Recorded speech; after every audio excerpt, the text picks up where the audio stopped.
Hello everyone, आप सभी का फिर से स्वागत है। ये एनसीईआरटी ज्योग्राफी का डिस्कशन है और हमारा टॉपिक चल रहा है प्राकृतिक आपदा एवं प्रबंधन अध्याय 20। इस टॉपिक से रिलेटेड कुछ पॉइंट्स फिलहाल बचे हुए हैं तो इनको कवर करेंगे। स्टार्ट करते हैं। सबसे पहले सुनामी के बारे में डिस्कस करेंगे। सुनामी किन किन शब्दों से मिलकर बना है? तो देखिए, स्यूनामी ये जो शब्द है ये जापानी भाषा का शब्द है जिसका अर्थ होता है तट पर आती समुद्री लहरें। सुनामी को एक प्राकृतिक आपदा के रूप में जाना जाता है। ज्वालामुखी और भूकंप के आने से महासागरीय धरातल में अचानक हलचल उत्पन्न होती है और महासागरीय जल का तेजी से विस्थापन होता है। परिणाम स्वरूप क्या होता है? ऊर्ध्वाधर ऊंची तरंगे जो है पैदा होती हैं, जिन्हें सुनामी, बंदरगाह लहरें या भूकंपीय समुद्री लहरें कहा जाता है। याद रखिएगा।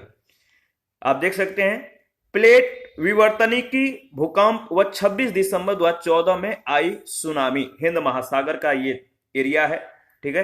ये भारत है, ये म्यांमार, ये थाईलैंड है, इधर मलेशिया है, इधर सुमात्रा है, ये इंडोनेशिया है और ये अंडमान निकोबार द्वीप समूह है। भारतीय प्लेट ये जो है श्रीलंका ये है।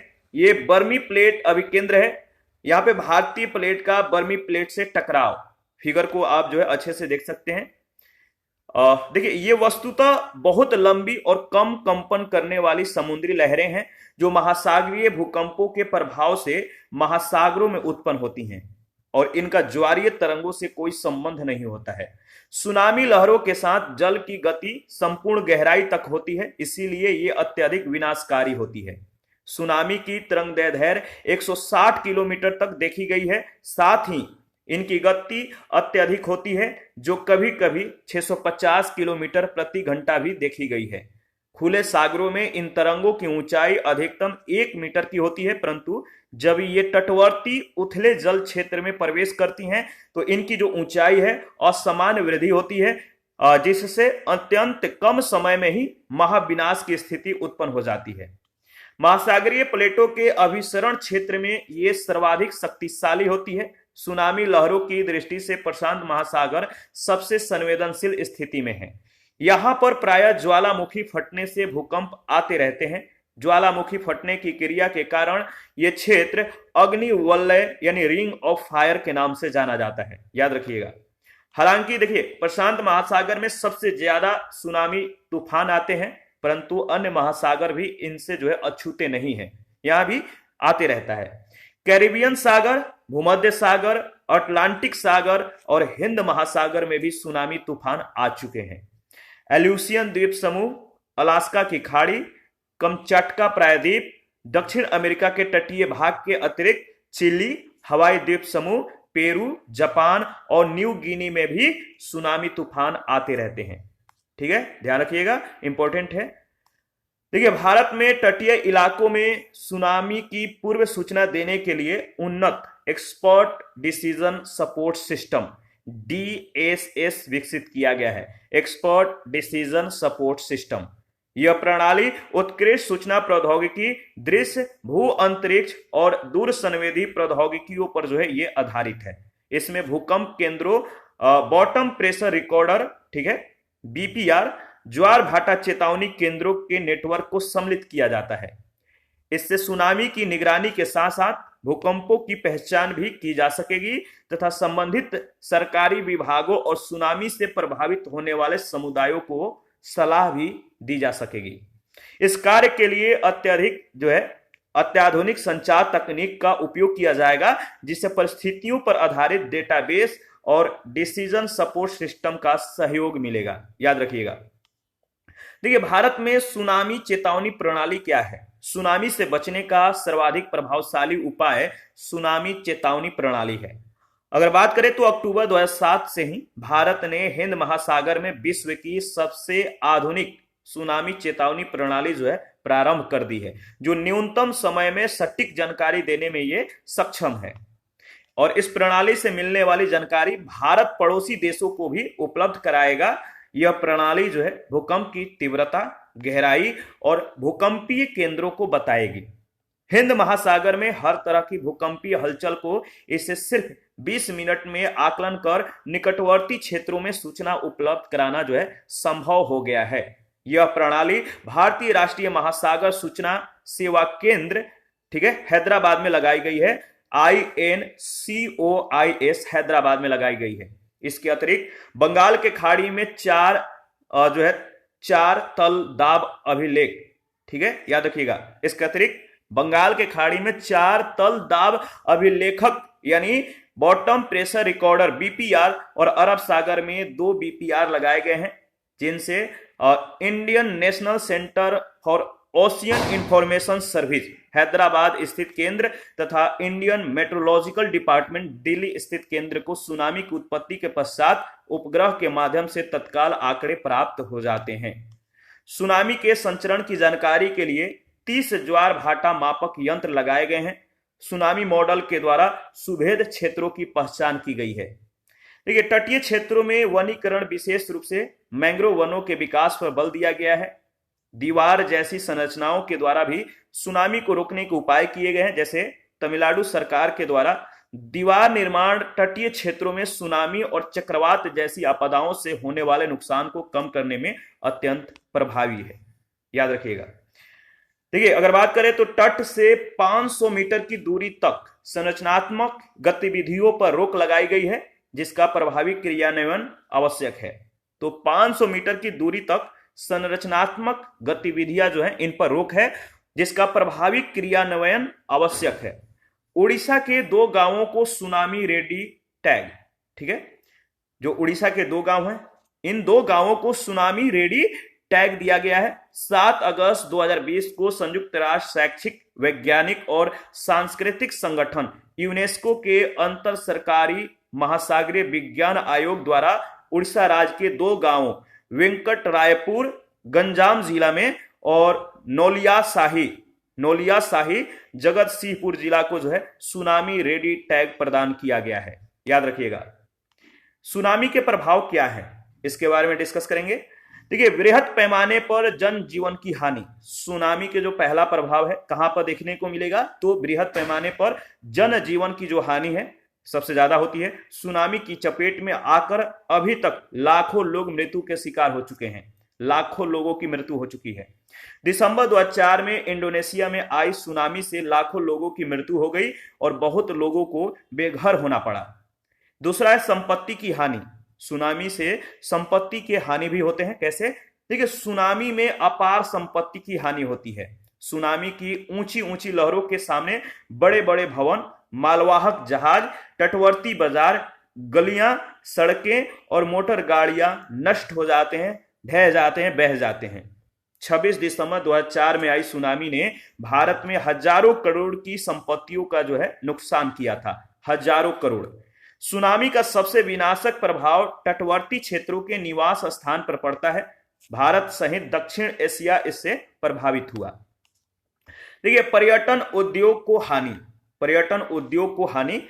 सुनामी से न केवल स्थानीय लोग प्रभावित होते हैं, बल्कि तटवर्ती क्षेत्रों में आए पर्यटन भी मृत्यु के शिकार हो जाते हैं। ऐसे में विदेशी पर्यटन उन क्षेत्रों में जाने से भयभीत होते हैं जो कभी सुनामी ग्रसित रहे हैं, जिससे पर्यटन उद्योग को नुकसान होता है। तो पर्यटन उद्योगों को इनसे हानि होती है। इसके बाद है बंदरगाहों की तबाही। सुनामी का एक अन्य बुरा प्रभाव जो है वो बंदरगाह नगरों पर पड़ता है। ये बंदरगाह नगर आयात निर्यात के केंद्र होते हैं। सुनामी के आने से कई जहाजों समेत बंदरगाहें जो है ये नष्ट हो जाते हैं, जिनसे बड़ी मात्रा में आर्थिक क्षति होती है। इसके बाद पुनर्वास की समस्या। देखिए, सुनामी के कारण सरकार के सामने पुनर्वास सबसे बड़ी समस्या होती है एवं समस्या जो है गंभीर रूप धारण कर लेती है।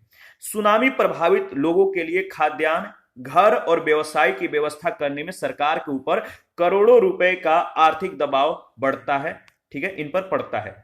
तो पुनर्वास की समस्या रहती है।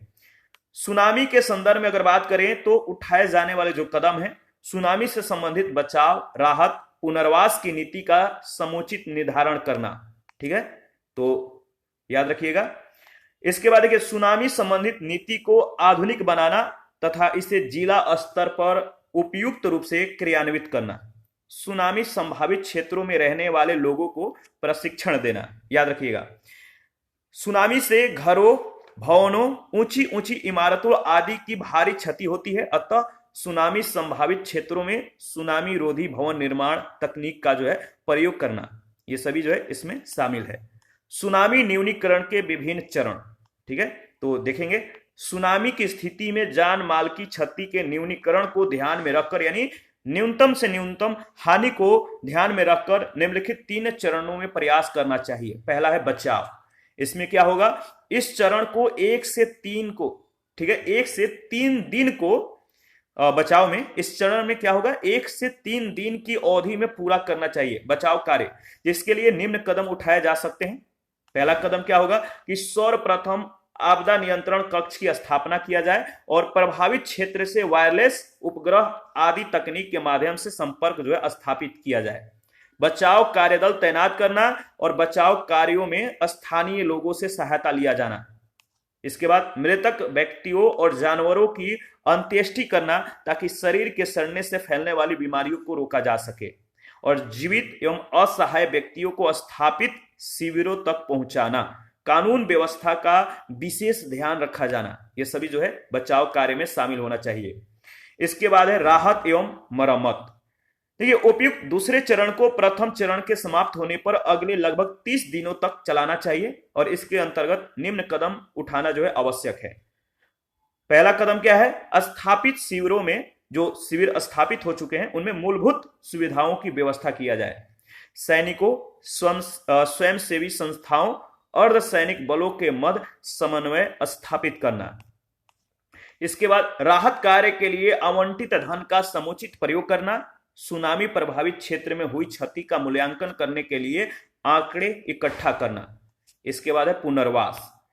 देखिए, उपयुक्त चरणों को 1 या 2 वर्षों के भीतर पूरा कर लेना अपेक्षित है। पुनर्वास ये अंतिम चरण है और इसे 1 या 2 वर्षों के भीतर पूरा करना बहुत ज्यादा जरूरी होता है। इसका अतिरिक्त निम्न कदम भी आवश्यक हैं। पहला कदम क्या है, भविष्य में सुनामी की संभावना को ध्यान में रखते हुए मजबूत भवनों के निर्माण की तकनीक प्रयुक्त करनी चाहिए।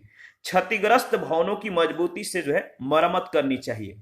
यह है आपका पुनर्वास में जो पॉइंट है, इसको शामिल कैसे करना है और क्या इसमें ज्यादा इंपॉर्टेंट है, आपको ध्यान में रखना है।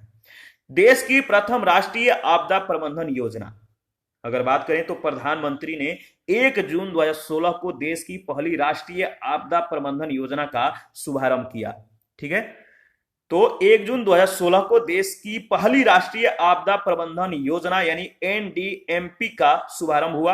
आपदा प्रबंधन के चरण रोकथाम, जोखिम का कम होना, प्रत्युत्तर तथा रिकवरी के जो रिकवरी है यानी जो क्षति हुए हैं इनको रिकवर करने के लिए रिकवर को योजना के दायरे में सम्मिलित किया गया है। तो आपदा प्रबंधन के चरण रोकथाम, जोखिम कम करना, प्रत्युत्तर तथा रिकवरी को योजना के दायरे में सम्मिलित किया गया है और इस योजना का ध्येय जो है समस्त सरकारी विभागों तथा एजेंसियों के मध्य एकीकरण स्थापित करना और साथ ही सभी संस्थाओं और विभागों के मध्य समन्वय क्या करना, समन्वय करना या समन्वय स्थापित करना है।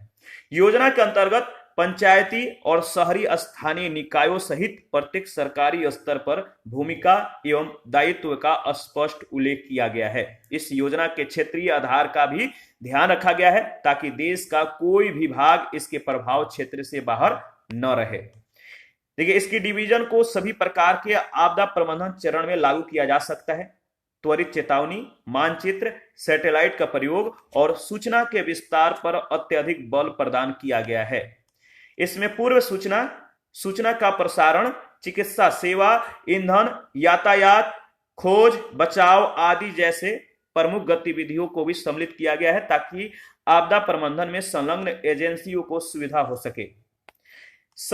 इसके बाद सभी आपातकालीन सेवाओं के लिए एक ही नंबर, सभी आपातकालीन सेवाओं के लिए एक ही नंबर, सभी आपातकालीन सेवाओं के लिए 112 नंबर चलाने की जो है योजना पर विचार चल रहा है। 112 नंबर, ठीक है, इसको याद रखिएगा। और इससे आपात स्थितियों में अलग अलग नंबरों की दुविधा को जो है दूर करने में मदद मिलेगी। 112 नंबर डायल करने पर आपातकालीन परिस्थिति, पुलिस सेवा, एम्बुलेंस सेवा और अग्निशामक दल यानी फायर ब्रिगेड जो है इनसे सीधा संपर्क किया जा सकेगा 112 नंबर। और इस सेवा में जीपीएस तकनीक का भी उपयोग किया जाएगा ताकि सहायता मांगने वाले तक सेवा जो है जल्दी पहुंचाई जा सके। 112 नंबर पर अंग्रेजी, हिंदी व अन्य क्षेत्रीय भाषाओं में बात की जा सकेगी। ठीक है। वर्तमान में प्रचलित कुछ आपातकालीन सेवाएं इस प्रकार हैं। पुलिस के लिए आपको 100 डायल करना है, फायर ब्रिगेड के लिए 101, एम्बुलेंस के लिए 102 और आपदा प्रबंधन के लिए 1081। याद रखिएगा, ये नंबर बहुत ज्यादा उपयोगी होते हैं, इनको आप रट जाइएगा। ठीक है। सुभाष चंद्र बोस आपदा प्रबंधन पुरस्कार, इसके बारे में डिस्कस करेंगे। तो सुभाष चंद्र बोस आपदा प्रबंधन जो पुरस्कार है, भारत में आपदा प्रबंधन के क्षेत्र में व्यक्तियों और संस्थाओं के द्वारा किए गए मतलब कि उत्कृष्ट सर्वोत्तम कार्यों को मान्यता प्रदान करने के लिए भारत सरकार ने एक वार्षिक पुरस्कार की जो है स्थापना की है। तो ये जो वार्षिक पुरस्कार है कौन सा है? तो सुभाष चंद्र बोस आपदा प्रबंधन पुरस्कार। ठीक है, ये वार्षिक पुरस्कार है, इसकी स्थापना भारत सरकार ने की है। किसके लिए? तो व्यक्तियों और संस्थाओं के द्वारा किए गए उत्कृष्ट कार्यों को मान्यता प्रदान करने के लिए, जिसे सुभाष चंद्र बोस आपदा प्रबंधन पुरस्कार के नाम से जाना जाता है। और यह पुरस्कार प्रत्येक वर्ष 23 जनवरी को सुभाष चंद्र बोस की जयंती पर जो है घोषित किया जाता है। मानव जनित आपदा, इसके बारे में डिस्कस करेंगे। देखिए, मनुष्य प्रकृति के जैव और अजैव घटकों में परिवर्तन कर अपनी आवश्यकताओं की पूर्ति करता है। इनसे प्राकृतिक घटकों पर अवांछनीय परिवर्तन भी देखे गए हैं, जो प्राकृतिक प्रकोपों व आपदाओं के प्रभाव को बढ़ा रहे हैं। भूकंप व भूस्खलन की घटनाओं के लिए विकास कार्यों की अवैज्ञानिकता भी उत्तरदायी है। इसी प्रकार बाढ़, सूखा, मृदा अपरदन, मृदा निम्नीकरण, मरुस्थलीकरण आदि के लिए भी मानव किसी न किसी रूप में उत्तरदायी है। इन घटनाओं में एक ओर जहां जन धन की हानि होती है, वहीं दूसरी ओर महामारी की आशंकाएं भी बढ़ जाती हैं। मनुष्य वायुमंडलीय संगठन में असंतुलन के लिए भी जिम्मेदार है। देखिए, वायुमंडलीय तापन, ओजोन क्षय, अम्लीय वर्षा, धूम कोहरा जैसी समस्याएं मानवीय आवश्यकताओं की पूर्ति के क्रम में उत्पन्न हुई है। मनुष्य जो है जैवीय घटकों में भी विभिन्न बदलाव का कारक बन गया है, जिसे जैव विविधता में कमी देखी जा रही है। अगर बात करें तो उपयुक्त समस्याएं प्राकृतिक संगठन में बदलाव व प्राकृतिक आपदाओं से संबंध है, परंतु मनुष्य प्रत्यक्ष या अप्रत्यक्ष रूप से इसके लिए निश्चित रूप से उत्तरदायी है। प्राकृतिक आपदाओं के अलावा कुछ ऐसी आपदाएं हैं जिसमें मानवीय गतिविधियां प्रत्यक्ष रूप से जिम्मेदार हैं। इसके अंतर्गत औद्योगिक दुर्घटनाएं, मकानों का ध्वस्त होना, अग्निकांड, परमाणु विकिरण, सड़क, रेल, वायुयान, जलपोत आदि से संबंध परिवहन दुर्घटनाएं मूलतः मानव जनित आपदाओं के अंतर्गत आते हैं। भगदड़ एवं विभिन्न आतंकी घटनाओं के कारण होने वाली जन धन की हानि के लिए केवल मानव समुदाय उत्तरदायी है। वस्तुतः मानव जनित आपदाओं का कोई निश्चित मानक वर्गीकरण संभव नहीं है, परंतु मानव जनित आपदाओं को सामान्य रूप से निम्न प्रकारों में विवेचित किया जा सकता है। देखिए, प्रौद्योगिकी जो आपदाएं हैं इसके बारे में डिस्कस करेंगे। तो प्रौद्योगिकी आपदाएं, औद्योगिक दुर्घटना क्या है? सामान्यतः औद्योगिक उत्पादन के प्रत्येक चरण जैसे पैथोजेन, ठीक है, पैथोजेन तथा अन्य खतरनाक वस्तुओं और तत्वों के रखरखाव एवं हैंडलिंग में जोखिम व खतरे की संभावना बनी रहती है। इसके परिणाम स्वरूप विभिन्न कारखाने, मिल आदि सदैव दुर्घटना, प्रकोप और आपदाओं के लिए सुवेद होती है। इन दुर्घटनाओं से जन धन की भारी क्षति होती है, जैसे भोपाल गैस कांड। याद रखिएगा, यहां से प्रश्न बहुत बार पूछा गया है। तो भोपाल गैस कांड जो है, इसका जो तिथि है, यह घटना कब घटित हुआ था? तो 2 से 3 दिसंबर 1984 की मध्य रात्रि। कंपनी कौन सा था? तो भोपाल स्थित यूनियन कार्बाइड कारखाना। घटना 40 टन जहरीली गैस का रिसाव, जिसके कारण वातावरण में जहरीली गैस फैल गई थी। कारण टैंक नंबर 610 था, इसमें जहरीली मिथाइल आइसोसाइनाइड्स गैस पानी में घुल गई। इससे हुई रासायनिक प्रक्रिया के कारण जो है टैंक में दबाव पैदा हुआ और टैंक खुल गया। देखिए, चासनाला कोयला खदान आपदा 1975 एवं विनाश, ठीक है, अगर बात करें तो चासनाला कोयला खदान आपदा जो है 1975 और शिवकाशी आतिशबाजी आपदा 2012 आदि जो है ये अन्य औद्योगिक दुर्घटनाएं हैं जो बहुत ज्यादा विनाशकारक हुए। रासायनिक जोखिमों को दूर करने के लिए सुरक्षा उपाय, क्या सुरक्षा उपाय है? तो परिवहन में सुरक्षा, बीमा और क्षतिपूर्ति को समाहित करने के लिए कई नियमों को लागू किया जा चुका है। इसमें जो प्रमुख है याद रखिएगा, पहला है विस्फोट अधिनियम 1884, दूसरा है पर्यावरण सुरक्षा अधिनियम 1986, 1991 में संशोधन किया गया, कारखाना अधिनियम 1948, मोटर वाहन अधिनियम 1988, सार्वजनिक देनदारी बीमा अधिनियम 1991, पेट्रोलियम अधिनियम 1934, कीटनाशक अधिनियम 1968, राष्ट्रीय पर्यावरण प्राधिकरण अधिनियम 1995, आपदा प्रबंधन अधिनियम 2005। देखिए, संरचनात्मक विफलता से उत्पन्न हुई आपदा, इसके बारे में देख लेते हैं। तो संरचनात्मक विफलता से उत्पन्न हुई जो आपदा है, इसके अंतर्गत मानव निर्मित अस्थायी संरचनाओं जैसे बहुमंजिली इमारत, रिहायशी और व्यवसायिक भवन, अस्पताल, सिनेमा हॉल, पुल, शिक्षा भवन आदि का ध्वस्त होना इसमें सम्मिलित है।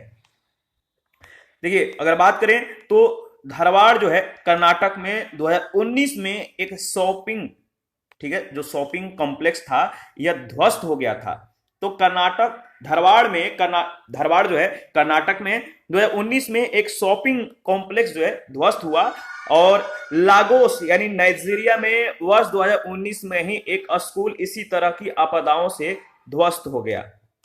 संरचनात्मक विफलता के लिए कुछ प्रमुख प्राकृतिक एवं मानव जनित कारकों को जो है इंगित किया जा सकता है। मेघ विस्फोट, मूसलाधार वर्षा, उष्णकटिबंधीय चक्रवात, टॉर्नेडो आदि से उत्पन्न बाढ़ के कारण भवनों की नींव कमजोर हो जाती है, जिससे कमजोर संरचनाएं ध्वस्त हो जाती हैं। भू आकृतिक दशाएं जैसे धरातलीय विशेषता, ठीक है, स्थलाकृतिक ढाल, भू पदार्थों का कमजोर संगठन, प्रतिकूल अवस्थितियां, तटीय निम्न मैदान, बाढ़ मैदान, तीव्र पहाड़ी ढाल, पर्वत आदि भी संरचनाओं के ध्वस्त होने का एक प्रमुख कारक है। 3 फरवरी 2016 को उत्तरी सियाचिन में एक बड़े ग्लेशियर के नीचे दबने से करीब 10 भारतीय सैनिकों की मृत्यु हो गई।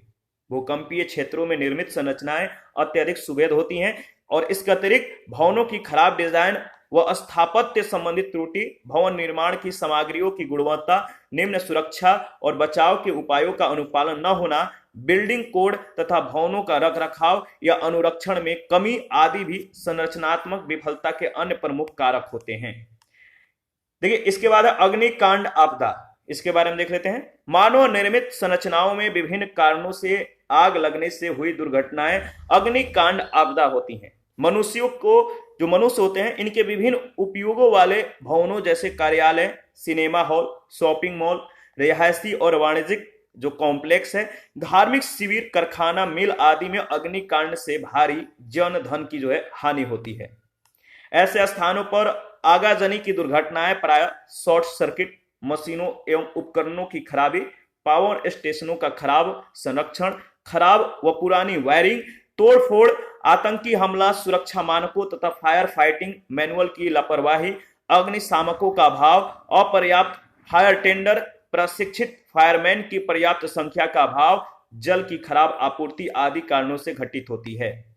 2020-21 में उत्तराखंड राज्य में उप हिमालयी क्षेत्रों के वनों में लगी आग से व्यापक स्तर पर जो है प्राकृतिक संसाधनों की क्षति हुई।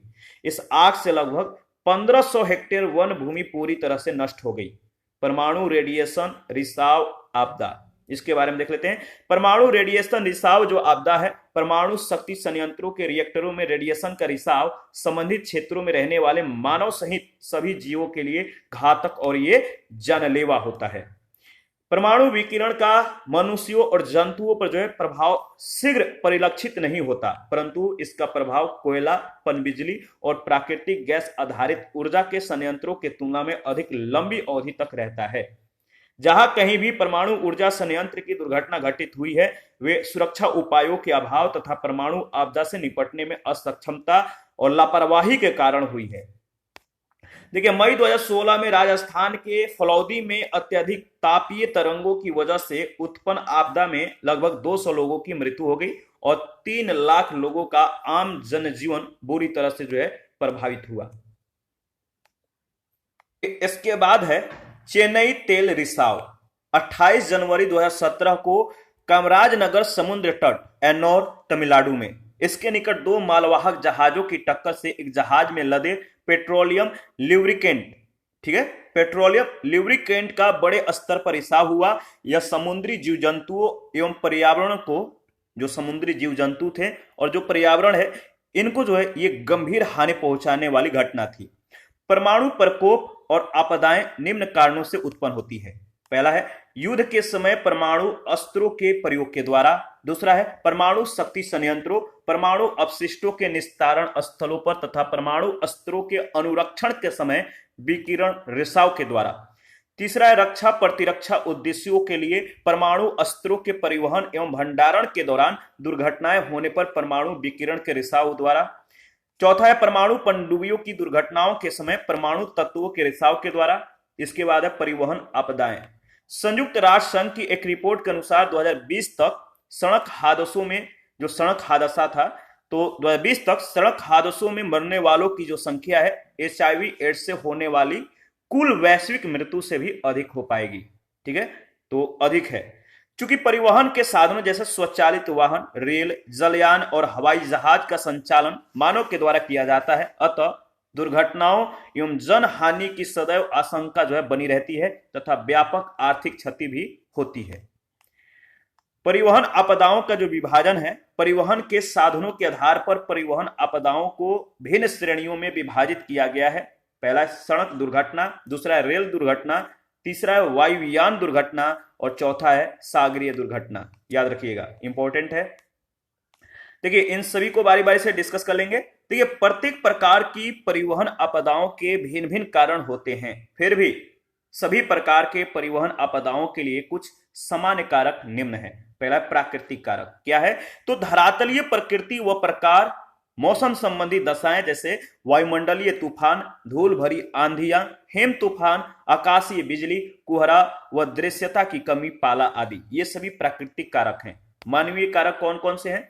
इसके अंतर्गत यांत्रिक व तकनीकी खराबी, ब्रेक, इंजन या वाहन की अन्य क्रियाओं की विफलता, मानवीय गलतियां, चालकों की स्वास्थ्य एवं मानसिक दशाएं जैसे थकान, नशे में मदहोश होना, तनाव आदि, परिवहन के साधनों का खराब रख रखाव आदि, ये सभी मानवीय कारक हैं।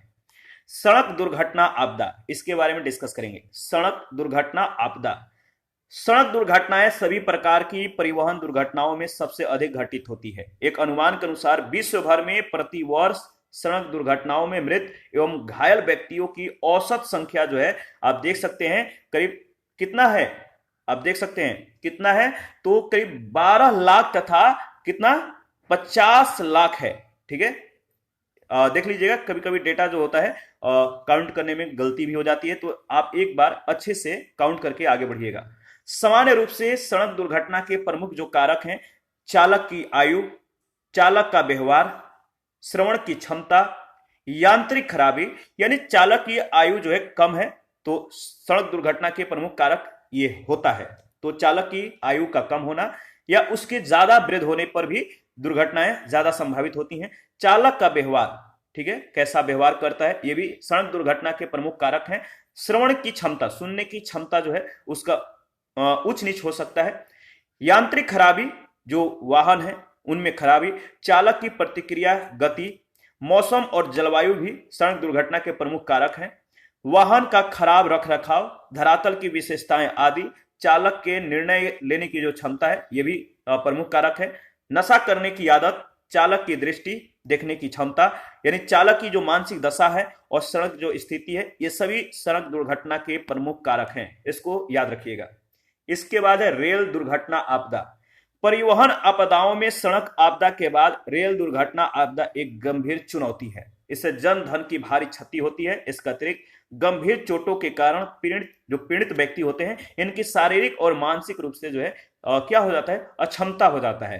तो इससे जन धन की रेल दुर्घटना जो है, ये परिवहन आपदाओं में सड़क आपदा के बाद रेल दुर्घटना आपदा एक गंभीर चुनौती है, तो दूसरा स्थान है। और इससे भी जन धन की जो है भारी क्षति होती है, अपार हानि होती है, और इसके अतिरिक्त गंभीर चोटों के कारण पीड़ित व्यक्ति शारीरिक और मानसिक रूप से जो है अक्षम हो जाते हैं।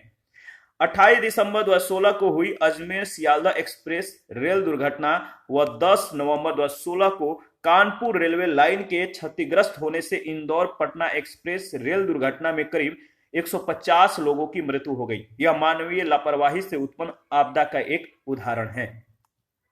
रेल दुर्घटनाओं के लिए जिम्मेदार जो कारक है इसके बारे में देखेंगे। ठीक है, पहला है सिग्नलिंग सिस्टम, इसके बाद रेल ट्रैक की लंबाई व घनत्व, इसके बाद रेलगाड़ियों का खराब रखरखाव, इसके बाद है रेल ट्रैकों के संरक्षण में कमी, ड्राइवरों के कौशल, दक्षता और प्रशिक्षण का अपर्याप्त होना, रेल परिचालकों की प्रतिक्रिया गति में कमी, संचालन में संलग्न व्यक्तियों की कार्यशीलता, बुद्धि कौशल और त्वरित निर्णय लेने की क्षमता का कम होना, रेलवे क्रॉसिंग का मानव रहित न होना, रेल मार्गों की फेंसिंग का न होना, रेल ट्रैकों के परिवर्तन के लिए पॉइंट का सही ढंग से संचालन और सुरक्षा उपायों का अच्छी तरह अनुपालन का न होना, उग्रवादियों एवं आतंकवादियों के द्वारा बम धमाका आदि। इसके बाद है वायुयान दुर्घटना आपदा। हालांकि देखिए सभी प्रकार की परिवहन दुर्घटनाओं में वायुयान दुर्घटना की जो संभावना है वो न्यूनतम होती है, जबकि वायुयान दुर्घटना में बचने की जो संभावना होती है वो न्यूनतम होती है। नागरिक उड्डयन, ठीक है, नागरिक उड्डयन पर अंतर्राष्ट्रीय कन्वेंशन के द्वारा विमान दुर्घटनाओं को विमान के संचालन से जुड़ी घटना के रूप में परिभाषित किया गया है, जिसमें मृत्यु या चोट का कारण क्रैश, भिड़ंत, तोड़फोड़ या दुर्घटना आदि होती है। वायुयान दुर्घटनाओं के लिए जो जिम्मेदार कारक है, पहला है अनियंत्रित डिकम्प्रेशन, इसके बाद पायलट की त्रुटि भी, हवाई जहाज के तेल टैंक में विस्फोट, 2 हवाई जहाजों का आकाश में टकराना, वायुयान की संरचनात्मक विफलता, हवाई अड्डों पर हवाई पट्टियों की दुर्घटनाएं, तकनीकी विफलता या खराब मौसम के कारण वायुयानों का पर्वतीय श्रेणियों से टकराकर क्रैश होना, मिसाइल हमले में हवाई जहाज का दुर्घटनाग्रस्त होना और आतंकियों के द्वारा विमान को हाईजैक कर उसे नष्ट करना आदि जो है इसमें शामिल है कारक में। इसके बाद है सागरीय यातायात आपदा। सागरों में मालवाहक जलयानों, सवारी जलयानों, मछली पकड़ने के ट्रॉलरों आदि के विभिन्न कारणों से होने वाली दुर्घटना से प्रायः जनधन की काफी क्षति होती है। साथ ही पर्यावरण प्रदूषण उत्पन्न होता है और सागरीय जीवों को तेल स्किल प्रदूषण से क्षति पहुंचती है, याद रखिएगा। देखिए इसके बाद है सागरीय यातायात में दुर्घटनाओं के लिए जो जिम्मेदार कारक हैं, पहला है तकनीकी एवं संरचनात्मक विफलता, इसके बाद प्रवाल भीति तथा हिमानियों से जलयानों का टकराना, इसके बाद विस्फोटकों से धमाका, इसके बाद सवारी जलयानों तथा तेल वाहक टैंकरों के बीच टक्कर, इसके बाद वायुमंडलीय तूफान जैसे हरिकेन, टाइफून, चक्रवात आदि में फंसकर जलयानों का डूबना, इसके बाद अग्निकांड, नौचालकों की त्रुटि, समुद्री लुटेरों का हमला और आतंकियों के हमले आदि। इसके बाद है आतंकवाद आपदा। आतंकवाद व्यक्ति या व्यक्तियों के समूह के उस अनैतिक और गैर कानूनी विध्वंसक कार्यों को कहते हैं जो निम्न प्रकार के अवैध कृत्यों से जो है संबंधित होता है। तो याद रखिएगा जो आतंकवाद आपदा है व्यक्ति या व्यक्तियों के समूह के उस अनैतिक और गैर कानूनी विध्वंसक कार्यों को कहते हैं जो निम्न प्रकार के अवैध कृत्यों से संबंधित होता है। पहला जो अवैध कृत्य है आतंक का डर तथा मनोवैज्ञानिक भय उत्पन्न करना, दूसरा सामूहिक नरसंहार तथा विनाश के हथियारों के प्रयोग के द्वारा निहत्थे और निर्दोष नागरिकों और सैनिकों आदि की जो है हत्या करना, संपत्तियों तथा अवस्थापनाओं की सुविधाओं को जो है नष्ट करना, एसेट्स एंड इंफ्रास्ट्रक्चर की सुविधाओं को नष्ट कर देना, देश व समाज में अस्थिरता व अव्यवस्था उत्पन्न करना आदि। कोई भी आतंकी अथवा आतंकी गुट उपयुक्त अवैध एवं अनैतिक कृत्य धार्मिक, राजनीतिक व वैचारिक उद्देश्यों की पूर्ति के लिए करता है, जिसके लिए वे विभिन्न विधियां, रणनीतियां और साधनों को अपनाते हैं। इसके अंतर्गत रासायनिक हथियारों, स्वचालित हथियारों, साइबर अस्त्रों, नारकोटिक पदार्थ, परंपरागत एवं गैर परंपरागत विस्फोटकों तथा परमाणु अस्त्रों का ये प्रयोग करते हैं। वर्तमान समय में कोई भी देश आतंकवाद से सुरक्षित नहीं है। विश्व के एक बड़े क्षेत्र में, विशेषकर मध्य एशिया और दक्षिण एशिया में आतंकवादी घटनाएं दिन प्रतिदिन घटती ही जा रही हैं, जिसके परिणाम स्वरूप इन क्षेत्रों में आए दिन सैकड़ों लोगों की मृत्यु एवं व्यापक आर्थिक क्षति हो रही है। इसके बाद है भीड़ भगदड़ आपदा। भीड़ भाड़, इनसे भी जुड़े घटनाएं जो होती हैं ये आपदा का रूप लेती हैं। प्राय देखिए, भीड़ भाड़ वाले क्षेत्रों में कुछ अराजक और सामाजिक तत्वों के द्वारा अफवाह फैलाने पर लोगों का संबंधित स्थानों से भाग निकलने के प्रयास में इस तरह की घटना घटित होती है, जिसके परिणाम स्वरूप भगदड़ में दम घुटने, सिर और सीने में चोट लगने, एक दूसरे के ऊपर दब जाने से लोगों की मृत्यु हो जाती है। याद रखिएगा। और इस तरह की स्थितियां प्राय क्षमता से अधिक भीड़ जुटाने, धार्मिक स्थलों, त्योहारों, मेला, खेलकूद के आयोजन स्थलों, विभिन्न प्रकार के रैलियों और व्यस्त बाजारों आदि में उत्पन्न होती है, जिसमें सैकड़ों लोगों की मृत्यु हो जाती है। भीड़ भगदड़ आपदा की आशंका हमेशा बनी रहती है और इसकी संभावना न्यूनतम होती है, क्योंकि यह पूर्व कथनीय नहीं होता। और भीड़ भगदड़ की आपदा से बचने का एकमात्र तरीका उसकी आशंका का आकलन करना तथा विषम परिस्थितियों में भीड़ का प्रबंधन सुनिश्चित करना है। ठीक है, याद रखिएगा। और इसके लिए आयोजनों के पूर्व ही सावधानी बरतना और क्षमता से अधिक भीड़ भाड़ वाले क्षेत्रों में सभी आवश्यक उपायों और साधनों का प्रबंधन कर लेना श्रेयस्कर होता है।